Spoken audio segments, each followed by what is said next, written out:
Un actor, Ernesto Alterio, del que conocemos muchas cosas. Conocemos las películas, la familia, pero somos cotillas, queríamos algo más.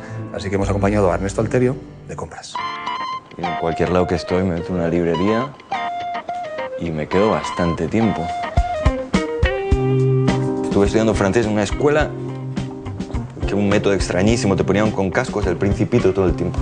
Redescubrí hasta qué punto me había tocado esta historia. Tiene unas enseñanzas muy increíbles este cuento, que aplico en la medida que puedo cada día, ¿no? Qué bueno. El Che, mira, wow. Yo me llamo en realidad Ernesto Federico. Ernesto por el Che Guevara y Federico, según mi madre, por Lorca, según mi padre, por Engels.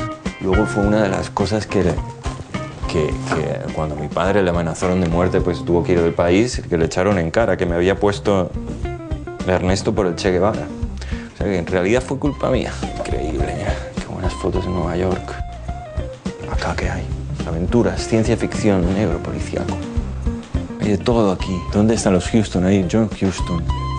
Si te remontas a los Alterio, habría que hablar de la sirena de Chacarita, que fue un tío abuelo mío, que fue de los primeros travestis que hubo en Buenos Aires. Yo creo que mi padre le ayudaba con los trajes y tal.